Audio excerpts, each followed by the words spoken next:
Salam, jumpa lagi dengan saya Santos Ason. Sebagai umat Kristiani, tentunya Anda tidak asing lagi dengan berbagai pelayanan yang ada di gereja Anda. Ada salah satu ladang pelayanan yang menurut saya tidak tergarap dengan sangat efektif, yaitu bidang anak. Dan mungkin di gereja Anda juga. Coba lihat, seberapa besar orang-orang atau SDM di gereja Anda terlibat dalam pelayanan anak. Bagaimana orang tua melayani anak-anak? Bagaimana keuangan gereja Anda, seberapa besar keuangan Anda untuk anak-anak? Adakah 50%-nya? 40%? Atau mungkin hanya 5% dari total keuangan di gereja Anda? Bagaimana pelatihan-pelatihan gereja terhadap pelayanan anak itu diadakan? Bagaimana? Setahun sekali? 2 tahun sekali? Atau tambah sekali tidak pernah ada? Nah, bagaimana panggilan pendeta Anda atau pemimpin di gereja Anda dalam melayani anak-anak? Nah, ini kunci. Kalau pemimpin tidak punya hati di anak, gereja tentunya juga tidak punya fokus kuat dalam pelayanan anak. Padahal fakta Alkitab bicara anak. Coba kita lihat.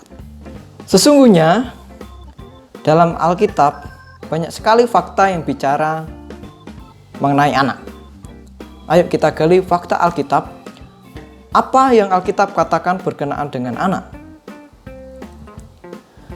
Anak adalah janji Allah. Allah memberi mandat pada manusia, beranak cucu dan bertambah banyak, penuhi bumi. Kejadian 1 ayat 28. Beranak cucu dan bertambah banyak menyatakan potensi progression bagi manusia untuk memenuhi bumi dan menguasainya. Dan janji ini digenapi oleh Allah. Allah berjanji pada manusia, kamu beranak cucu. Dan Tuhan menggenapi janji itu, manusia beranak cucu. Ketika manusia terjatuh dalam dosa, Allah berjanji melalui anak akan dilahirkan manusia. Dari seorang perempuan akan terlahir pribadi penyelamat manusia dari dosa. Kejadian 3 ayat 14 sampai 16. Silakan ditelaah kalau tidak percaya. Ini fakta yang digenapi melalui kelahiran Yesus Kristus. Jadi Allah menjanjikan sang penyelamat itu yang bernama Yesus Kristus tidak tiba-tiba datang ke dunia sebagai sosok manusia dewasa, tetapi melalui kelahiran. Yesus dikandung dan dilahirkan. Ini artinya bahwa janji Allah itu digenapi melalui seorang anak yang dilahirkan, seorang perempuan, akan terlahir penyelamat manusia dari dosa. Yaitu siapa? Yesus Kristus. Anak adalah janji. Fakta berikutnya adalah janji Allah kepada Adam dan Hawa. Itu digenapi ketika Allah mengusir mereka dari Eden karena mereka berdosa.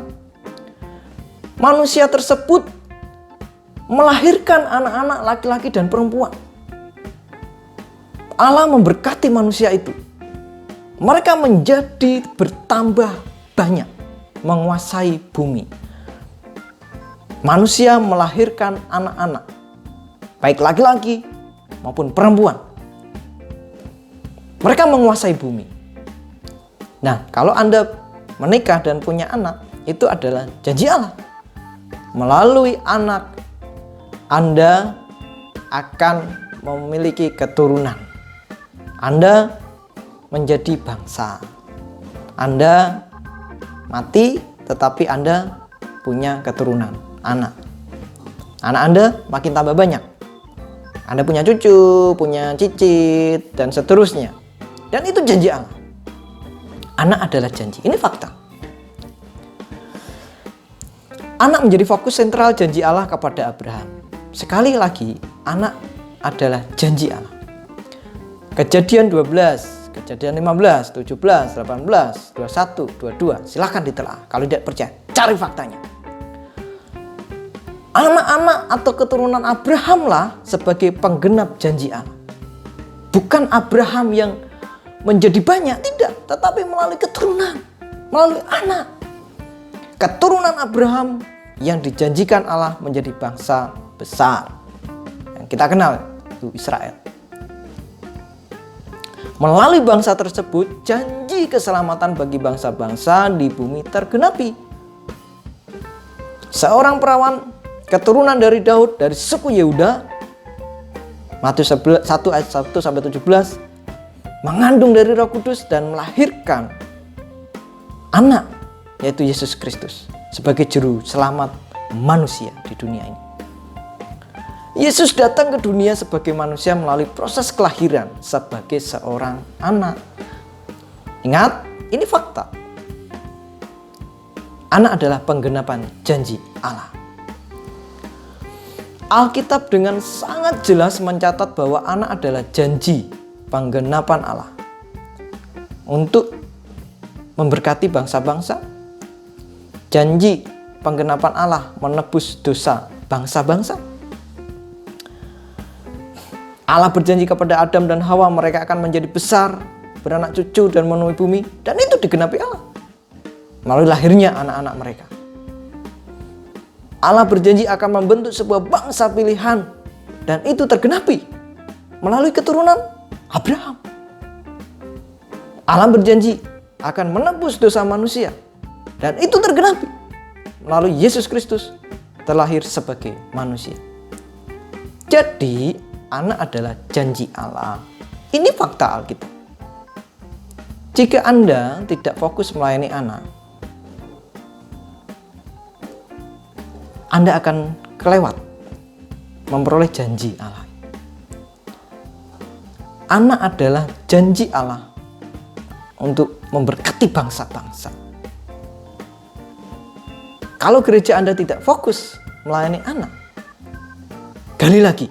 Cari fakta. Ini fakta Alkitab bahwa anak adalah janji Allah. Fokuslah melayani anak-anak. Jika di gereja Anda ada anak-anak yang harus Anda layani, fokuslah. Dan Anda akan menikmati kebahagiaan, memperoleh janji Allah. Itu pelajaran pertama, kita menggali Alkitab. Kita cari fakta dalam Alkitab berkenaan dengan anak. Pelajaran pertama, anak adalah janji Allah. Sampai jumpa lagi dengan saya, Santosa Asa.